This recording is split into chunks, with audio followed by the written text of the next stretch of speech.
Victim coming out, victim coming out. The fire ground is dynamic. Priorities can change by the second. This series is about our first priority, life priority. We'll hear from the firefighters that have made a grab in live fire conditions, the decisions they made and the lessons they learned.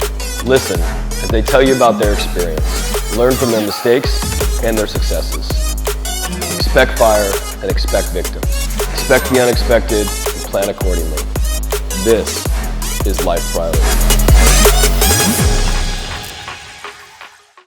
Yeah, my name's Captain Craig Blevins, Engine 23A, Firefighter Adam Rosen, Engine 23A.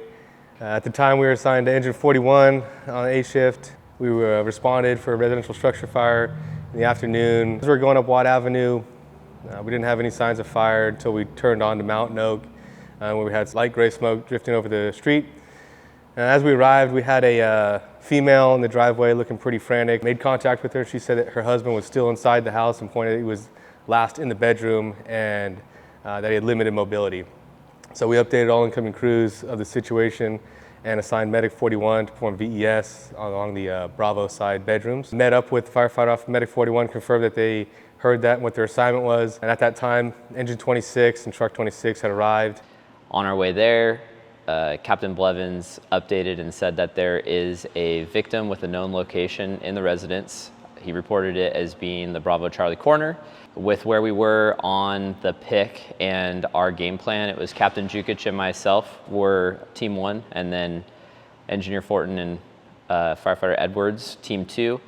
We reverse split, so Team 1's gonna go in. I masked up, en route, hopped out. That way I can just click on air and go to work. So we arrived, went to the game plan on this would be to go through the front door if that's the best way to get in. However, I saw the hose line and 2 or 3 bodies bunched up at the front door with smoke maybe down to their shoulders, light smoke, and made the decision that, okay, hindered access, known location, this would be a VES trigger point. We went inside the Alpha side front door, which had some light smoke coming out the front door, and was immediately met with a hoarder conditions. We updated command that it was going to be slow moving through the front door and we need some assistance when they can send manpower. We made our way down the hallway slowly, and we could hear screams coming down the hallway from the bedroom. Adam kept pushing down. Visibility was moderate, very light heat. Adam met up with the victim who was, I believe, at the bedroom door. doorway. Mm-hmm.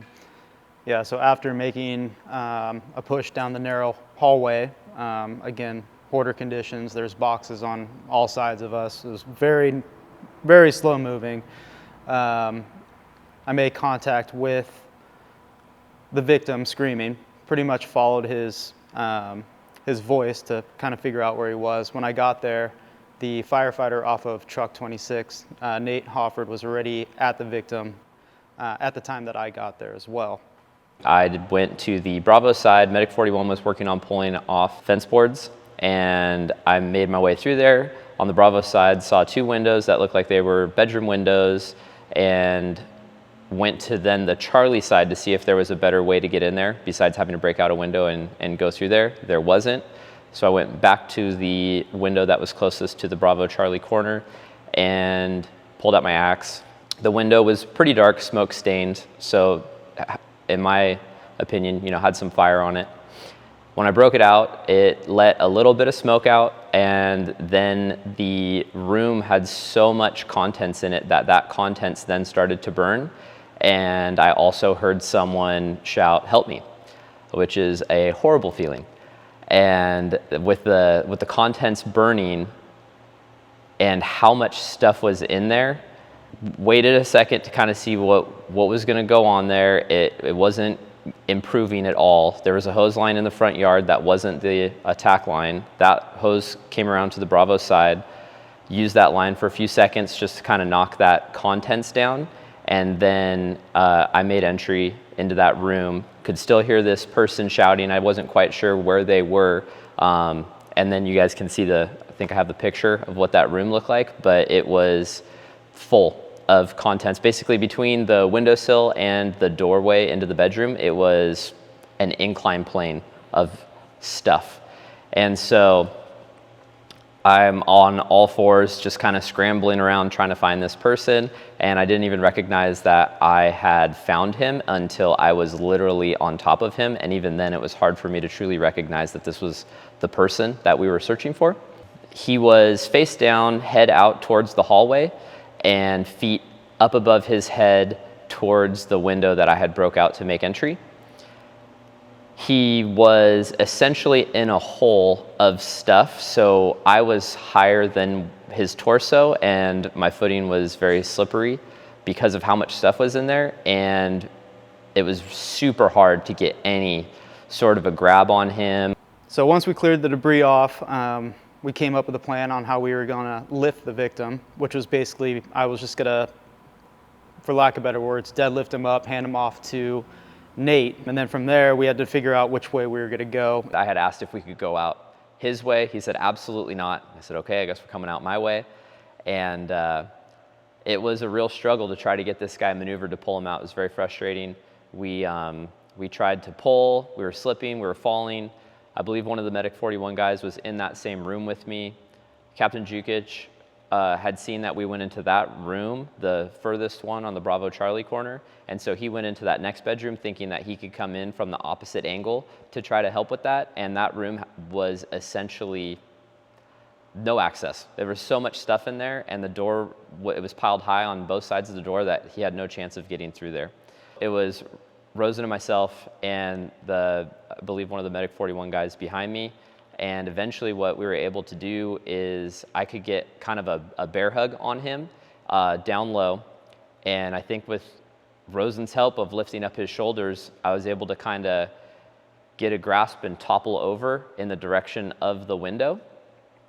And then when we were able to get him into that position, we were able to then kind of do a push and a pull to the windowsill. And then there were multiple people out there ready to grab this guy and get him off to the hospital.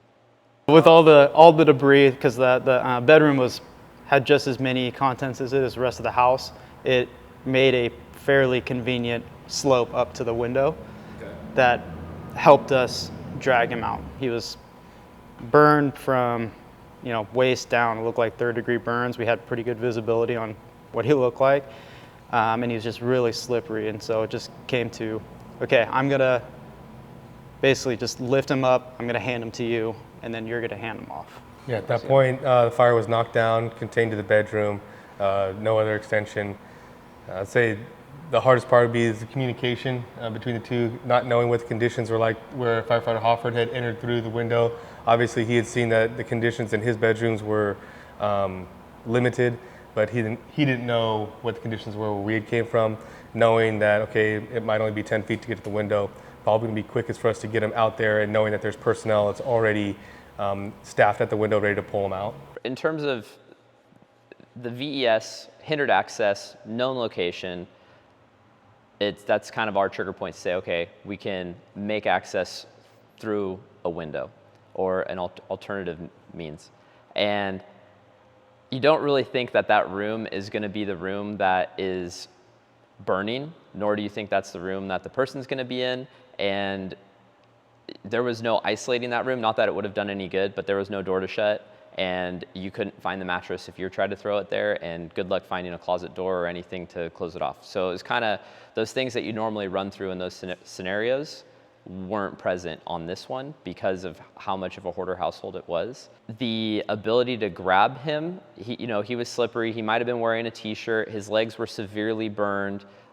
He was in a hole, so it was like doing a deficit deadlift trying to pick this person up with poor footing. And so I definitely had some thoughts about it afterwards on how it could have gone better, but with how poor my footing was, with the position of him, it was just a very challenging situation to be able to go in and grab this guy and get him out as quickly as you would like to. Every situation's different, obviously. Some people can go in, and I've been on other fires where the person's just on the ground, you stumble upon them, and they're able to just drag them out. This was not one of those situations. So it just, I guess, adds a little bit to maybe training and thinking about if throwing those scenarios out for maybe newer people, experienced people, that if it's hoarder conditions, how can we, best get through that to get these people out? And it is very challenging. Yeah, the hardest part was just not just a path, but having to crawl over boxes, crawl over the sofa. There was no path to go, but we could hear the voice coming from where we were orientated to the back left, and we were just kind of following that wall, which led us to the hallway and down there. The conditions weren't very hot, but it's a very limited visibility. You could barely see the stuff that you were crawling on, so you didn't know really how high up you were, what kind of stability you had, and trying to pull the hose line over debris. Yeah, and from my perspective of it, being on the hose line, I heard the scream for help, and to where I immediately told Captain Blevins, hey, we have a victim somewhere in here. And it was difficult to follow it because of what Captain Blevins said, crawling over boxes, trying to figure out, okay, is this a wall? Is this a wall of belongings? What is this? I followed it into the hallway, which at the time, it was a very narrow hallway, and they had stacked boxes right in front of me, or like in the middle of the hallway, and there was only a little path to go around to the bedroom. And so I was following the voices, but then I hit the belongings. I thought I was in a closet. I was really confused on really where I was. Totally. But the voice was like right here. I can hear it. I'm like, is he on the other side of this wall? Like, is he on another side of boxes? What's going on? Luckily, I took one more step and his head was right down next to my knee, to which I realized there's a small path to get around the belongings into the bedroom. So he was, I think, either prone or on his side with his torso and hips kind of by that. The TV is on top of a TV stand there, and that's about where he was, with his head pointed out towards the door, and his legs were a little bit elevated on that debris. And so I came in on his left-hand side because, as you can tell, the right-hand side is like a wall almost. So I came in on that left-hand side. I was bumping against the TV, bumping against the stand. I was slipping on all that stuff, and so Rosen came in from that doorway, and he was right at that entry, the entry point there, that door, to get to his shoulders and his head, and that's where we were able to kind of lift him up and swing him around. So presented with this slide now, and if we were to have a similar situation of a known location, I would do the same thing. And just now I've got this kind of in the slideshow to reflect on, but the decisions up to that point, I think, were sound. Fire service is about tradition. One of our traditions is about passing on our experiences and our lessons learned. When we do this, the story doesn't focus on the individual, but the team and the outcome. These lessons are shared so that you can better serve the public and your fellow firefighters. If you have a rescue and you're hesitant to tell your story, remember, the lessons you share may help save someone else's life or your own. Share your story by contacting us at lifepriority@metrofire.ca.gov.